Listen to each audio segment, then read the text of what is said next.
Casual Magic has been sponsored by Quiver, maker of the Quiver and Bolt deck cases and other fine deck holding accessories. Use the code CASUAL on their website for 10% off your order. We're also sponsored by Architect, the premier site for hosting your decks on the internet. I love them and they love me, and it seems like a good reason for you to use them. You can also support Casual Magic directly by going to our Patreon at patreon.com/ShivamB. And now, on with the show.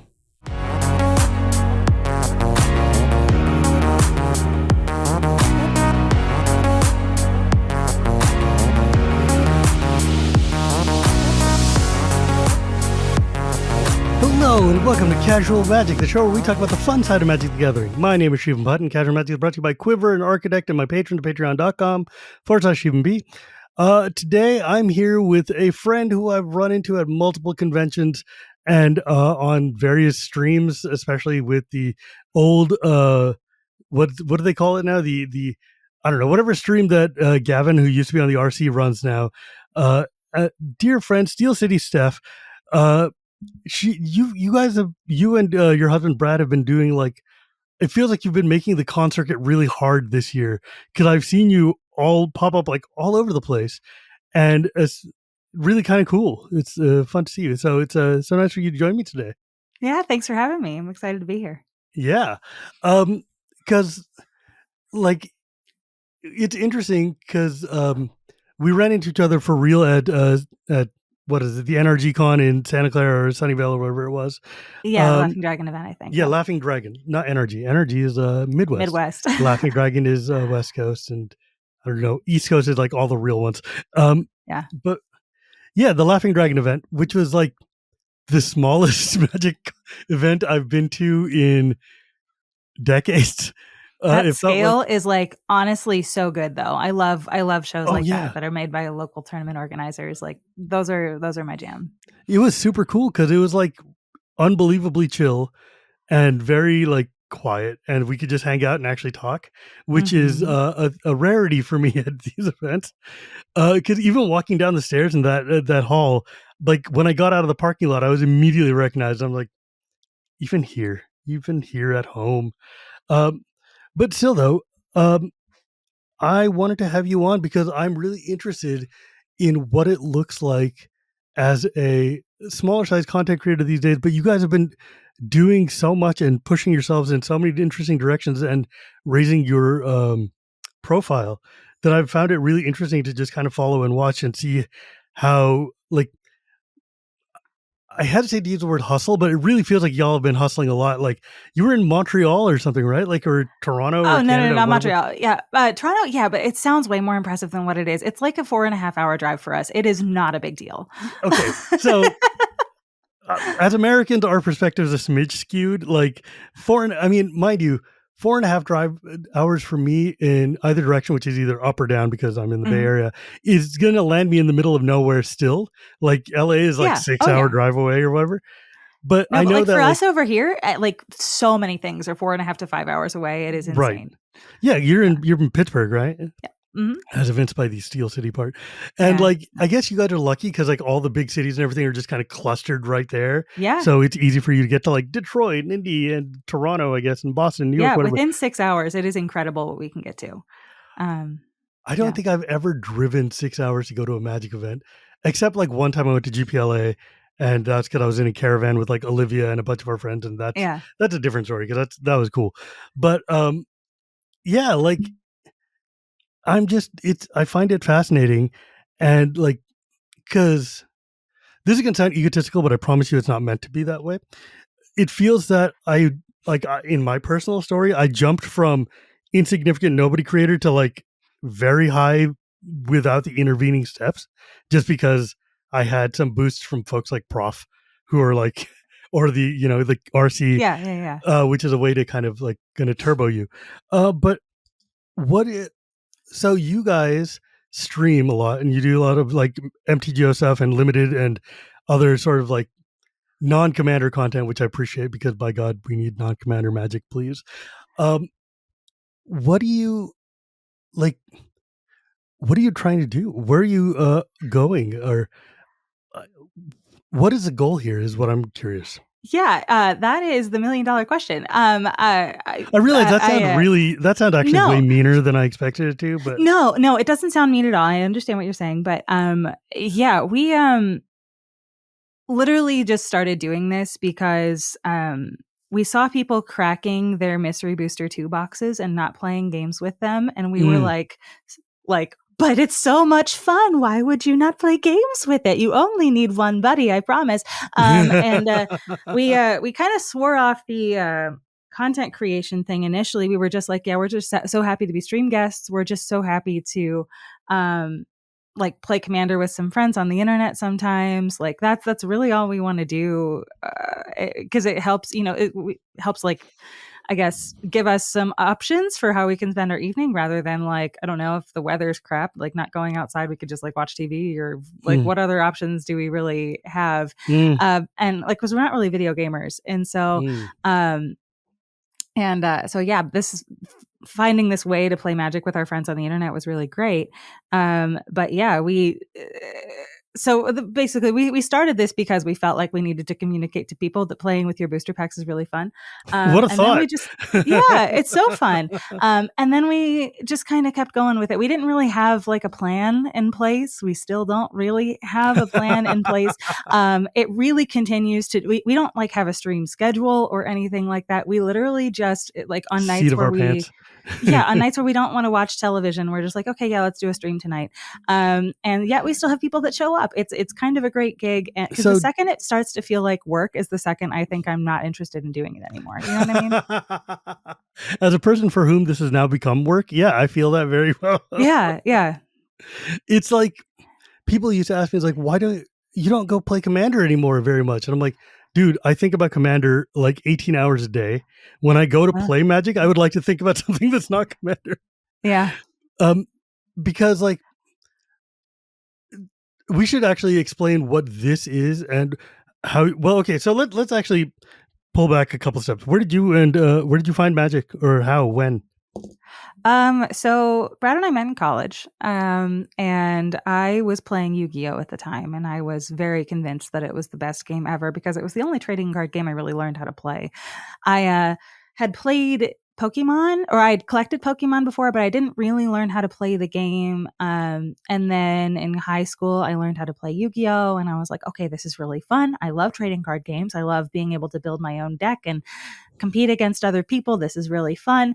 And then I met Brad in college. We had a really great board game group of friends that like just gamed together all of the time. And Brad came back after summer one time and was like, yeah, my brother and I got into Magic this summer. And I was like, okay, but like Yu-Gi-Oh is better. Like, it's not like that's great. I'm glad that you're having fun with that, but I'm not going to change games. Yeah, he got it right. And he gets that win in our marriage.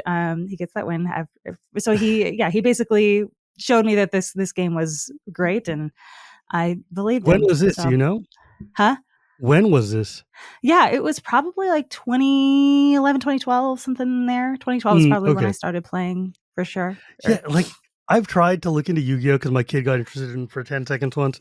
And I was like, these cards, first off, the cards are small and the words are even smaller. And then like the numbers are very large. They're and so I was big. like, I cannot make heads or tails of what the hell this game is actually asking me to do. So I'm going to move on. That game is, God bless. It's important to have multiple choices in the marketplace. But because, real talk. One of the main reasons I actually brought you on here is because we have a philosophical disagreement briefly, which was that when we go to Magic Cons, and you're like, I'm bringing 12 decks and I'm going to play 45 of them. And I'm like, I'm bringing 1 to 3 decks and going to play 0 to 1 of them. And I remember we had like a very brief, like, it's not even an argument, but just like a mutual disagreement about like how to spend your time at these shows. And for me personally, it's like, if I sit down at a show, because like I love playing Magic and I want to play Magic, and this is like one of the few times I get to meet my friends and do that. But if I try to do it during a show, it's so disruptive to everybody because Mhm. like I will sit down and then the line will show and then the people. I've had time. There was a game I played where it was me, Ashlyn Rose, and a couple of other like Tappy. So me, Ashlyn Rose, Tappy, and like another big name in Light, and who Mm. used to be the old CM. And we all sat down and in the middle of a GP or like in the middle of a maybe it wasn't a MagicCon, maybe it was a I think it was like a late some event. It might have been a MagicCon. We were sitting at a table right in the middle front and center nearby, and it was literally impossible to get through a turn cycle and know at Yeah. all what was happening because like the second your turn was over, people would drop a playmat on top of your cards and playmat and be like, "Can you sign this and take a picture and everything?" And I'm like, "Okay, this is not going to work." Yeah. Yeah. I think so obviously it's a very different situation for me, right? Like I don't have people like occasionally we'll have people come up to us and say hello. And when we do, it's a big deal. But it's not ever a situation where it's disruptive for us. Like we're not at that level. And so I think that content creators bring different value to the conventions. I don't think it's a one size fits all kind of situation. Yeah. And I think that it's our job, especially if we're invited guests, to just do whatever it is we do best, Yes. right? And what I think Brad and I do best is just we play really great games with strangers. Like we are really stinking good at that, and we almost never have bad games. Yeah, you know what? I was very lucky to play a handful of games with you in Santa Clara, and it was hella fun. It was Yeah. genuinely great time. We enjoyed ourselves quite a bit, I think. Mhm. Yeah. Um, and yeah, you know what? That is a very big value add because there's something about playing with content creators and getting to show off your decks and feeling really good and being like. And to be fair, it's not even like I remember one of the first things when I met Josh Lee Kwai for the first time, and way back when Command Zone was still very young, and there were still some of the biggest content creators around. And before I had started content creation, I went to GPLA to go to their meet and greet, which was like 7 of us. That should tell you how Mhm. long ago this was, because 7 people at a Command Zone greet is like just the people staffing it. Yeah. But we sat there and I was talking, I'm like, man, do you get to play Magic at these things? It's like, nah, man, because if I sit down and people start coming and doing this, and I would rather just, not ruin anybody's day by having to turn them away. And I'm like, don't you feel bad that you're getting crushed every time you're like, or targeted every time you sit and play? It's like, I know that I'm a name. And that as a name, people want to sit there and say, like, yo, I got to play against Josh Lee Kwai and I beat him. And then they go home and they have a really cool story to tell. And he was like, it's part of my job is to provide these stories for people. And I was like, I took that very much to heart. And I'm like, look, man, if I go to a Sure. show and somebody just thrashes me and I'm going to be like, that's awesome. Let's take a picture. And then you can go home and tell your buddies you beat the crap out of a dude who runs Commander. And I'm like, it's cool. It's super cool. And I don't begrudge anybody that at all. I think that's super fun. But people were like, oh, you don't play because you're salty that you lose. I'm like, buddy, losing is like my literal brand. Mhm. Yeah. Yeah. I think for us it's we have really good games with strangers consistently, Mm, and I think that's a skill set. And for us, it it's not is. so It much is. about like giving people some kind of a story about playing with this super important content because we're not super important. We understand our role in the world, and we know that we're not A-listers by any means. But what we do is we give people really really great gaming experiences. If they don't have a good game all day long and they sit down with us, we want that to be the good game that they have that day. Mm. And we do that. And we've had people, especially at these like smaller events, like we go to a lot of face-to-face events up in Canada. We have people that show up to events that say, I didn't know about these events, and I just happened to show up to the other one, but I came back because of the experience that I had gaming with you guys last time. And That's awesome. like we get that kind of stuff all the time. And so that is, and I don't mean to sound like we're awesome and what, but like really I think we're really good at that.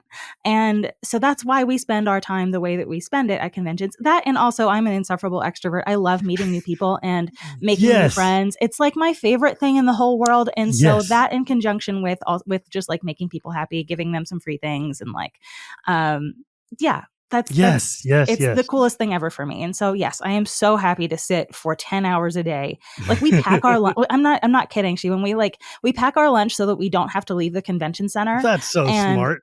we eat breakfast, we pack our lunch, we pack drinks, and then we just sit down and our ideal day is we sit down and we play. Now we've had some conventions lately where we've had obligations, where we've had like scheduled meet and greets where we like have to sit at Yeah, a sure, table but for a that's certain amount of different. time, or we go to like a vendor booth or something for a little while. So we've had things like that. We try to consolidate those all on one day so that the Oh other yeah, days of the 100%. convention we can just sit and game with people, because like it really is still our number one priority, and I think that's where we add the most value. Mm. You know what? The thing is, because like you and I share a lot of traits in that we're both very much like the extroverted type. Like Um, I saw you just even in that small scale room, just like 1,000-watt smile and making friends everywhere. And I'm like, that is exactly the type of person I want to be. And God knows I like shaking hands and making friends at these events. And that's like my favorite thing to do.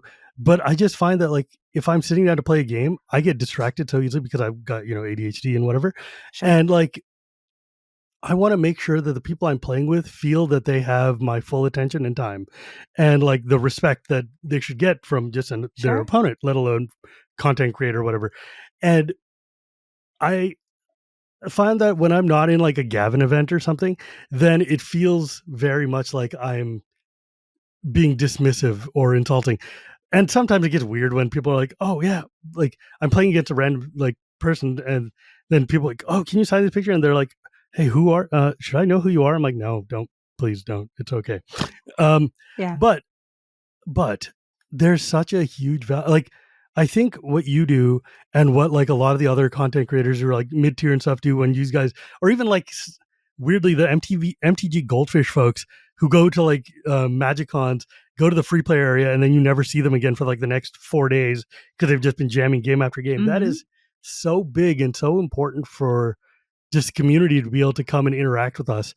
And it is really genuinely a huge value add. I mean, that's I hate that word, but it feels cool to be able to go into like, oh my God, I've seen you on TV. I want to play a game with you. Um, and it feels awful to have to be like, I can't because I've got obligations of things. Yeah. Um, I think the most fun I've had at one of these events is literally when I went there and I was just like, my entire obligation is to show up and I'm just going to jam games and have a good time. I think it was Amsterdam. I had like nothing to Yeah. do but play games and I did, and it was great. And, Yeah. I miss that. I miss the Mm-hmm. ability to just do that. Um, but so the one thing though I did find really fun is that you guys like you have like a whole setup of like multiple brackets of decks you can adjust up and down, Mm-hmm. and you play really like you guys are fun to play with. Thanks. That's really like kind of a valuable because like there's so many people who are just not fun to play with. Mm-hmm. Yep. Like, I, Yeah. No, it's a practiced thing, right? So yeah. it's not like we sat down at in Cortland, if you're listening to this, please, I'm sorry. But we sat down at a face-to-face event recently, and a super nice couple sat down with us, and out comes a Send Triplets deck. Oh, for Um, Christ's sake. and so and meanwhile, so this is an event where we're featured. This is an event where like they came and sat down at a table with us because we are content creators, and they got a free game if they played with us and all of that fun stuff. And so it sits down with us and triplets deck, and Brad and I just kind of look at each other. We're like, we know exactly what kind of game we're getting into. And there were some things like we were just like the spells were countered the whole game, and like it was just like it was the same like grindy gameplay that like Send Triplets decks like always have, right? And so we knew going into it, we were like, okay, this is going to be a fun game for everybody. This is going to be a fun game for everybody. We were like, we were trying to like say that to ourselves. And honestly, like we had a good time. We had a good time when it was all said and done. There were some like grindy things and we like shook our Mm. finger at the offender, but we had a good time. And honestly, it was we kind of had to coach ourselves through like keeping a positive mindset because it's not always super easy, right? But like Actually, that's a I do really think it's a interesting. practiced thing. I think that's actually an interesting topic to delve into a little bit, which is like when if you, like you guys sit and you go to every event and you play against a billion strangers all the time. Mhm. How do you maintain a good attitude when somebody sits down with you and they pull out a deck where they're like, yeah, my goal is to, get Elspeth up to her ultimate and then Armageddon everybody when all my stuff is indestructible or whatever, like somebody comes with a real absolute just ham-hander, like just complete garbage deck that's gonna like ruin people's day type of thing. Because Yeah, I I know mean, you'd sit down with that. Like, yeah, happily. And we will bring out our World Ender Day Ruiner decks. And there are things that, like, so we're very happy to sit down with those people. And like, I think we have a fairly good handle on how to kind of suss out where we're at before a game starts, like the rule zero situation. Like, I think we have a pretty good way of doing that, and we don't just rely on the bracket system for that. And so um so if we're able to figure out, okay, yeah, this deck is really gross, and I would really like to play it. I haven't had a chance to play against it because my friends don't like playing against it. Brad and I just kind of look at each other and we're like, okay. And so we'll play like interactive decks. We'll play decks that are fast. We'll play stuff that we think will give that person a challenge, or that person will enjoy playing against, or but like we'll have a decent game against whatever it is they're trying to do. And like if they tell us what the game plan is, like I am so good with it. As long as I'm not caught by surprise, I am like, yeah. And even if I am caught by surprise, like what's the big deal? We just play another game afterwards. I think that's the value of playing so many games at a convention. Is any one game not going like super ideal is not a day ruiner at all. And it's not something that like, so it kind of trains you to very quickly shift your mindset out of the, okay, that wasn't ideal, and like wallowing in that. So like it trains you to kind of, okay, well, let's do the next one, and yeah. That's such a good attitude to have, because it's so easy to get tilted by like when you get caught off by a surprise. I remember Sheldon used to do a thing when people would go in, like before we had brackets and before Rule Zero was a thing, and before we had any like concept of like, hey, don't be a dick with your decks. He would sit down, and when we sat and we played against a guy, and the dude popped off and did a turn 4 win, and the rest of us were playing very slow, like turn 17 type of decks or whatever it was. Yeah. And Sheldon's like, okay, the three of us acknowledge that you won. Congratulations. Now we're going to continue our game, and you can go and take that, and we'll see you later. I witnessed that too. That exact same thing from Sheldon. And it was just like, that is so brusque. It can be very off-putting, but then it sent a message of like, hey, dude, what did we come here for? Like, yeah. But that's also where we got the concept of, hey, have a discussion before the game starts so that we don't have to have this discussion after the game, right? Like, yeah. I don't know. One of the things we ask whenever we sit down with people that I think is really helpful, and it sounds kind of weird because it kind of starts things off on a negative tone, but I basically ask people, hey, is there anything on anything that you don't want to play against, right? Is there anything on your list of things that really tilt you? Like it could be, I don't want to play against Eldrazi. I just played 3 games against Eldrazi, or I don't want to play against Slivers, or I don't want to play against hard counter magic, or like I kind of give people a window, and it's not often that people take advantage of that window.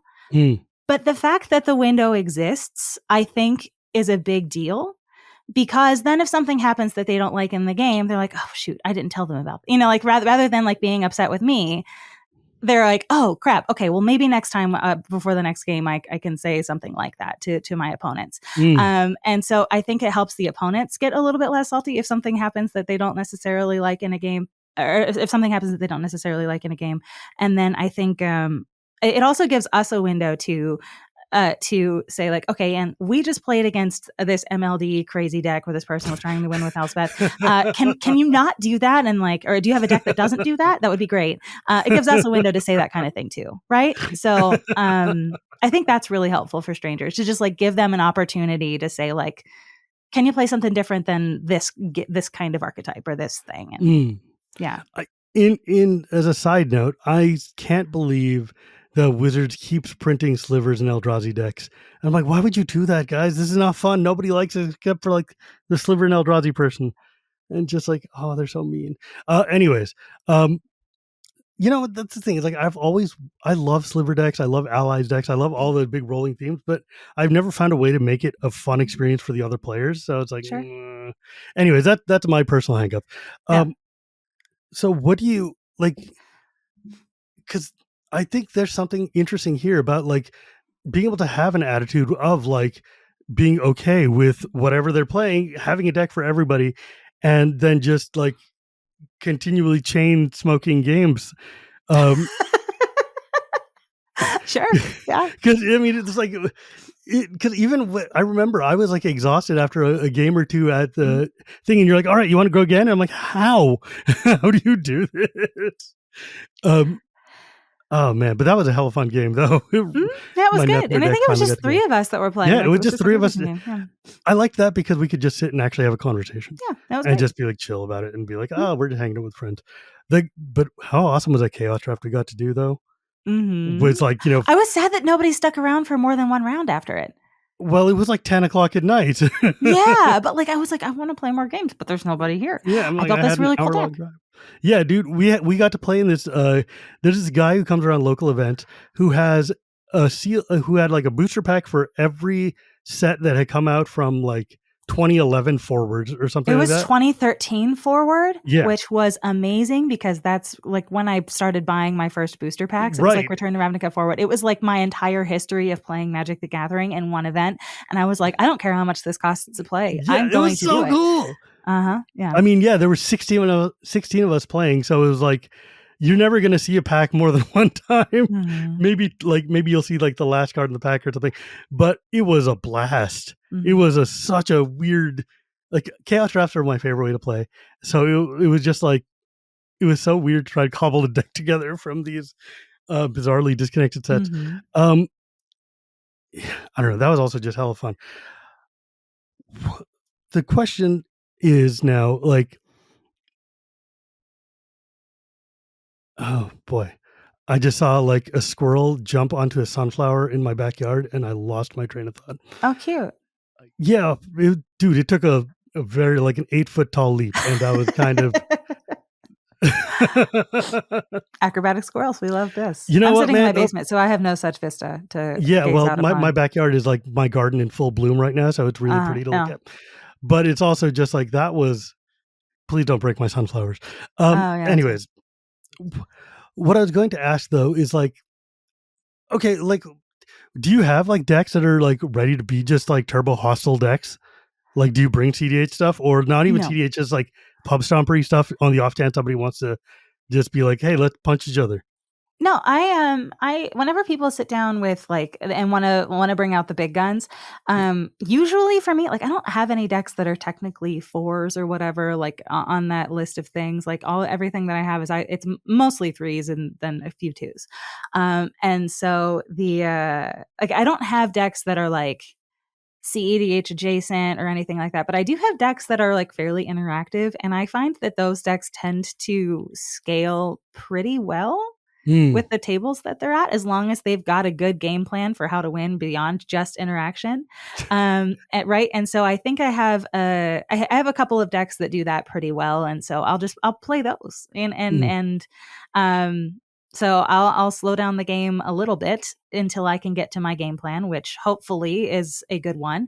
And then, or a good one that doesn't take 10 years to get to. And then, yeah, so I'll usually just play something that's a little more on the interactive side of things if people want to bring out the big guns. And, yeah, it ends up working out just fine. How do you not get bored if you're sitting there for 4 days with like just your 12 decks or whatever and playing infinite trillion games? Like, I know by the end of a weekend, I don't want to see these 3 or 4 or 5 decks that I brought with me like for another year. Yeah. Well, we have bags that hold 16. Oh, And Jesus so Christ. we tend to average over a 3-day weekend, we used to average 30 games. But now that we have like obligations and stuff, it's more like 20, a little over 20 that we tend to play. But like we play each deck like once, maybe twice. And like on average, like sometimes we go to events and there's just a deck or two that we don't play because it just doesn't match with the tables that we happen to sit down at. But we bring a lot of options, and honestly, I just love this game. I guess that is the thing. If you're going to do just this, adore this game, and so I'm a huge board gamer, and I very much view this as Magic the board game. You know, like yes. I love Yes. Magic 1v1, and I think limited Magic is so fun. That's definitely more where I get my kind of strategic juices flowing, and like kind of my competitive side comes out a little bit. And if I'm playing 1v1, but it's like 60 card or 40 card formats. But but yeah, Commander for me is like a board game, and I could play board games until my eyes bleed, and I can similarly play Commander until my eyes bleed. I really, really love this. Calling Commander Magic the board game night is one of the things I've been doing for a long time now, because it implies such a huge philosophical, like in that, like encapsulation, you get the entire philosophy of like, what is the point of this? We're here to have a good time. We're here to beat the game, maybe not necessarily each other. We're here to just like chill and relax and enjoy. Like board game night is such a perfect identity for Commander, which is why when I'm like, it's not Street Fighter, it's board games. Let's chill. And because I too am a consummate board gamer, it's like my personal favorite thing to do. It's like the hobby that my wife and I share is like board gaming and like gardening. And Magic, when like, it's funny because I said literally what you just said to my last guest, which was that like, yeah, when I want to get my strategy and my wins and my like competitiveness, I will go and play limited rounds and do very good in them. But when I want to just chill and hang out, I'm going to play Commander because that's the point. It's the board game mentality. And people compete playing board games. Like there are Settlers of Catan tournaments. You can do that. Though. I don't understand it. I don't understand why people enjoy those. I remember I saw Randy Bueller, who was one of the former Pro Tool Hall of Famer, former like designer, former like Magic employee guy.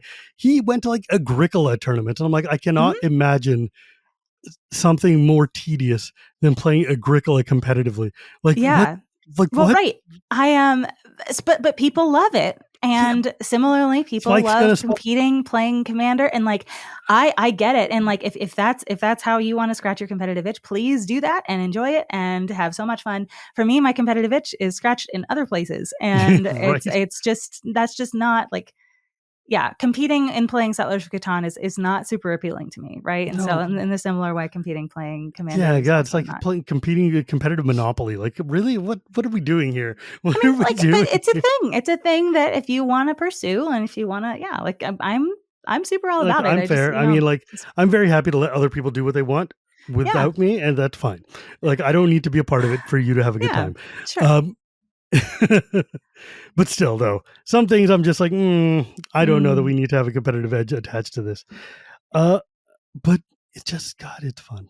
Magic is so much fun to play. Why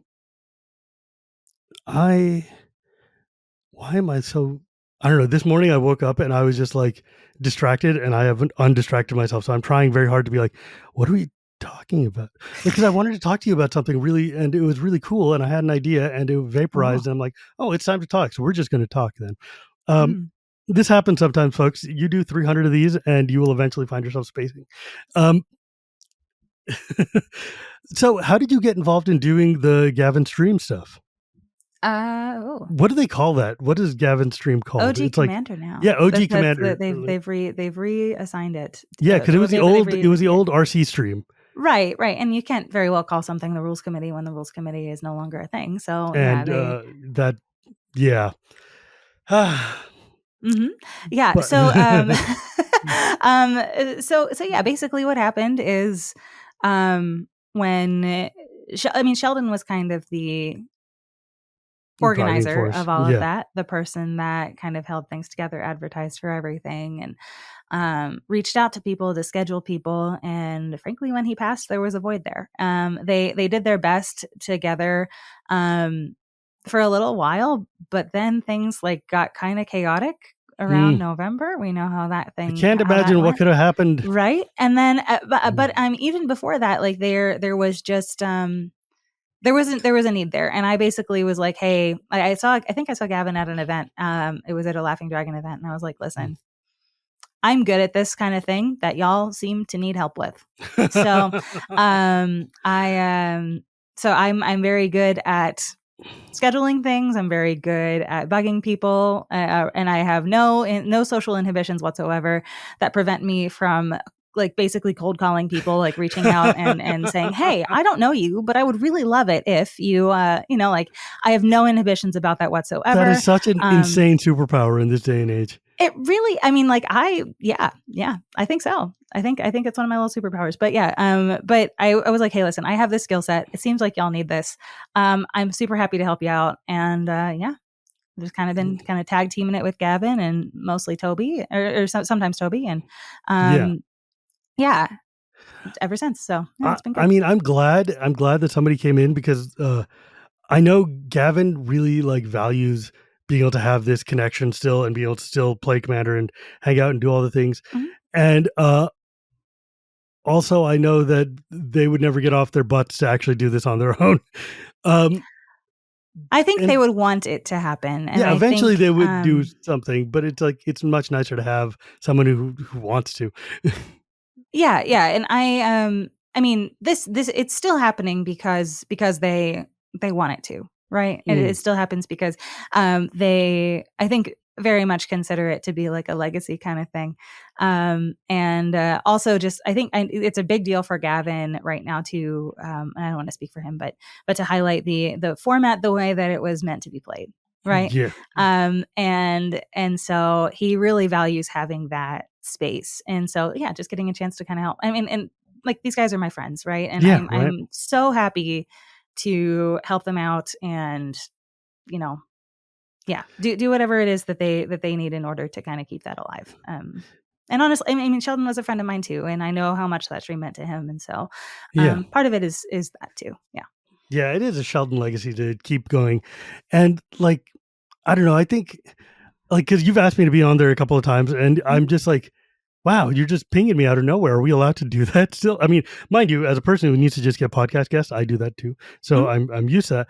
But it's I'm glad it's still going. I just need somebody to show Gavin how to use a microphone so it doesn't sound like that. But the You RC know, stream has we're never working been. on the technical side of things. I think he on his list of things that he would like to do is get a real microphone. So, God, um, please. I am yeah. So we've done a lot to up the consistency of quality, and I think we're going to continue to do that. I think it just will involve. Yeah, I think I might just need to come out to The Bay and hang California out. again and hang out for another weekend and yeah. And just be like, here, by the way, plug this in. Don't worry about it. Just plug this in, please. We got some of his decks online. Deck lists are online now, so he can send them to his guests. So that was a big deal. We're working on it. We're moving. It's forward We will progress, bring him Shivam. kicking and screaming into 25 eventually. Uh-huh. Um, I don't know. I'm because I was just thinking this morning, I'm like, what am I going to even play on that? And it's like, it doesn't matter. It's Gavin. He doesn't care what I play, so I can just jam Yeah. whatever I want. And then the question is, what do I want? And that's a question I don't know how to answer. Like philosophically, existentially. No, Yeah, I'm just right. kidding. Like what? No. So, what types of decks do you like to play?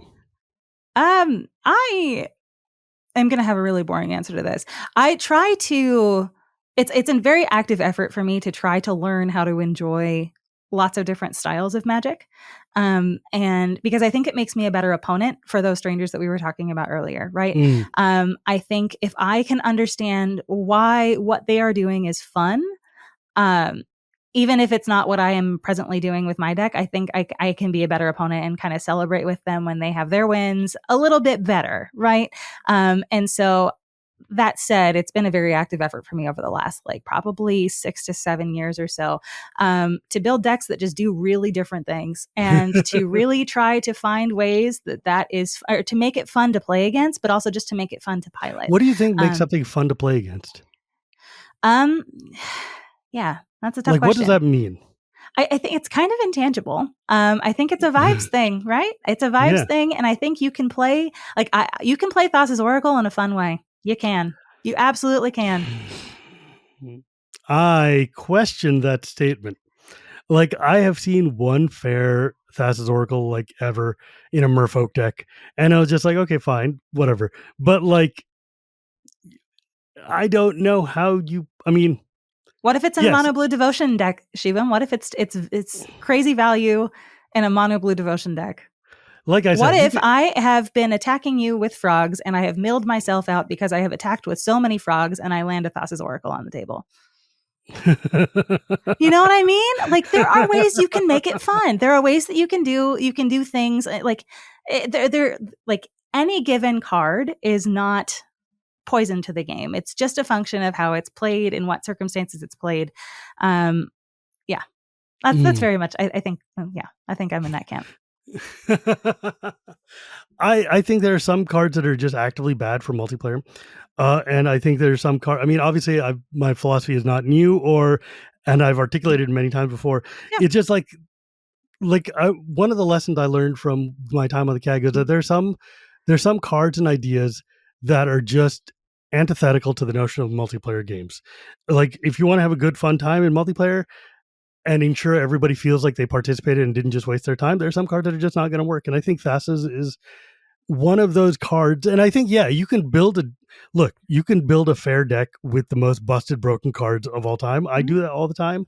Like it's fine. And you can even like make a fair Black Lotus deck if you're just like using it to turbo out like, vanilla creatures or whatever the hell, like we did in 1994. But Sure. like when you're sitting down to play, and I guess you're right in that it is a vibe thing. It's like, what do you want out of the game? What do your players want out of the game? It's like, do you want to be able to combo off? Do you want to be able to see your deck thing? Or do you want to have a challenge to see if your deck can work? I don't know. Yeah. These are all I think it philosophical also questions. there's a huge expectation setting is a huge deal too, right? Yes. And so I don't think like a deck of mine that tries to win with a bunch of extra combats might not be as fun to play against if I don't sit down at the table and I say, this deck, I'm going to try to have as many combats as possible. Is that okay? And my opponent say, yeah, let's do this. So I think having a fun play situation really does start with just adequate expectation setting. And I think a lot of things can be fun if that is done well. Yes. That is a perfect encapsulation of like the notion of what Rule Zero should be. It's like, hey guys, this is what my deck's doing. Bye. Like, what do you think? You want to play it? No? Okay, I'll grab this other one. NBD. I think a piece that a lot of people miss in the Rule Zero conversation is not that like it shouldn't be like declarative, like this is how it's going to be. Like I'm going to play this deck. This is my Rule Zero conversation. I'm having this conversation at you, and I'm telling you what you're going to play against. Like I think there needs to be like, in order for it to be effective, people need to be willing to change something if something's not working, right? And I think that that's a huge piece that often goes untalked about. And I think that that's a big piece of why I think we're pretty successful with our games with strangers, right? Is because we are willing to change things. And even we don't necessarily ask our opponents to do that. We think that, especially if we've been invited to an event, it's kind of our job to sprinkle that extra magic on games that we play and, do our best to help guests have a great time while we have a great time too. And so can you explain a little bit how you would do that or like what that looks like to you? So like I'm sorry. Yeah. Like adapting your play on the fly. Like yeah. That. So, usually what we'll do is we'll sit down and we'll say like, hey, we're happy to play against whatever y'all want to play. So what would you two like to play today? And they, having only two people to do that with is helpful too, because Brad and I usually play together. Yeah, because the fact that you guys are a pair and not like just 1 and 3. Yeah, that's kind of nice, right? So we're definitely privileged there, but we ask our opponents what they would like to play, and then we try to make sure that they're on the same pace or that those two are on the same level, and then we kind of look at each other and we're like, okay, what would be fun to play against these things? And we really just try to find strategies that are not already on the table. Like we probably don't need to have 3+1/+1 counter decks. We probably don't need to have 3 mono blue decks. We probably don't need that. You know what I mean? Like we probably, if somebody's playing aggro, we probably like having a control deck at the table might be really good. Or if somebody's playing, I'm going to ask a sub question there. What do you think a control deck in Commander looks like? Like, how would you make a control deck in Commander? I think control means more than just counterspells. I think fair, reasonable. Like interacting with the board and disrupting people's game plans until your game plan arrives. That's it. Cool. Yeah. I'm just go ahead. I'm sorry. Yeah, but the idea is we just want to we try to have lots of different strategies that if there's two people playing graveyard decks, maybe let's not play a graveyard deck, or and we try to like even out the color distribution a little bit at the table, so that that tends to help in terms of game balance as well. So we try to just select strategies that don't automatically turn somebody's deck off and also are different than what the other people are doing, and so that tends to be really helpful. I was just thinking about the fact that, like, if there are two graveyard decks at the table and you put out a Bajuka Bog and then everybody gets upset at you and you're like, what? What are you going to do? I don't know. Sometimes, like, look, guys, if you build your decks that have one dependency and somebody decides to counter that dependency, that's not their fault. Like, Uh-huh. maybe you shouldn't put all of your eggs in one dead basket. But Sure, yeah. except, I mean, like, I don't know that I I say that with my necessarily go to mutate these deck, events but to like teach people a lesson about their deck building skills, right? Like that's not really my goal no, here. that's not, no, If I'm sitting that's down not the with my goal at all. friends at home in my living room, you better believe I'm going to Bajuka Bog the Graveyard Players deck because they should know better. But if I'm playing against strangers, like that's not really what I'm there for. I will probably keep that Bajuka Bog in my hand unless I need a land, in which case, like, or I'll say, I'll have a conversation with the table and be like, hey, listen, I have this. I think they're going to win on their next turn, and I Well, that's think I different. need to That's play it. different. That's Right. that's different than just like ambiently bogging the person. But I think most Yeah. people just.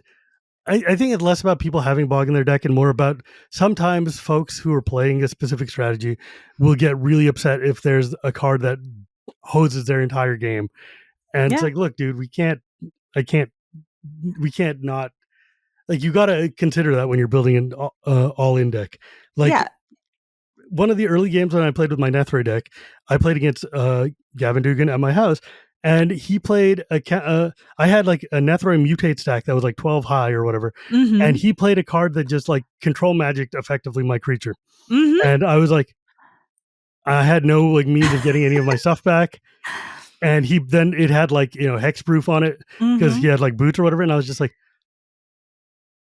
oh, Yeah. I So one of the I things I love about Gavin Duggan is that he like he teaches you how to where he you're does. He teaches you where your weak spots are in your deck, and oh he is yeah, unapologetic about it. oh yeah, oh yeah. And he's like, listen, if you're going to be spending your life total to as a resource, that we're not going to just say, oh, they're at the lowest life total and look past you. We're going to push you further into the ground about it Right. because you shouldn't be able to just do that without penalty. Yeah, And you right. know what? I think that energy is great. I'm It a big is. fan of that. I don't know And that I myself like exhibit that energy in games against strangers, but like I understand and appreciate it yeah, and love to be in a game I with mean, it for my sure. decks have gotten a lot better after I play him because he will find the hole that I have that I wasn't thinking about, and then I'll be Yeah. like, oh, hey, what if I just put one of those stupid lands that lets me get control of my things back? Hmm. Because it's like, oh, sometimes it's important to have a friend who will play against you and show you the very glaring hole that you just did not see because you were so blinded by the all-inness of what you're trying to do. Hmm. I don't know. I think that's cool. I think it should be. It sucks when you're at an event and that happens. But I Yeah, yeah, have and the I think there's a different level of yeah, etiquette of there, course. right? Yeah. But But yeah, that's different. That's just it also depends on your attitude. Are you being gloaty about it or are you being like chill about it? Um I don't know. I think being able to go and hang out at events and just make people feel good about coming is an incredibly important just ability and something I value very highly. And yeah, I was just like I just like watching you guys interact with people. I think it's so cool. It's so it's so nice to see, and that's the sort of thing that just makes me happy. Um, but this has been really cool, and I'm really glad we finally got a chance to just sit and actually talk because yeah, like we always same. see each other in passing at events, Yeah. and it's like it's hard to have like real conversations. I know that if I'm going to a Magic Con, that is not the time to hang out with Shivam. But I know that too, man. yeah, and so Oh like God, so I'm content to just be like but it is nice whenever we have time to sit and chat a yeah. little bit. So All right. Well, if folks wanted to find you or your stuff or whatever it is, where would they go? yeah, so I'm Steel City Steph most places on the internet. My husband Brad is Steel City Brad most places on the internet. But where you can find our actual content that we do is we stream on Twitch at Steel City MTG. So that is where you can find us. We're Awesome. mostly on Blue Sky. We're like Blue Sky Gremlins. So Yeah, yeah. pretty much that's kind of like what I do too. Um, okay, but yeah, and obviously you can find me at Shivam Bhatt on Blue Sky. You can find this podcast anywhere podcasts are sold or on YouTube every Tuesday. Thanks to my editor Dan. You can also hear me on Shivam Wheeler Love Magic or the Chronicles of Dragonlance podcast. And thank you so much for joining me, Steph. It's been lovely, and I love running into you guys at events. And I hope to see you in Atlanta. That'll be super cool. Yeah, we'll be there. Thanks Yeah. for having me. Yep. And with that, my friends, remember, it's not magic without the gathering, and we'll see you next time.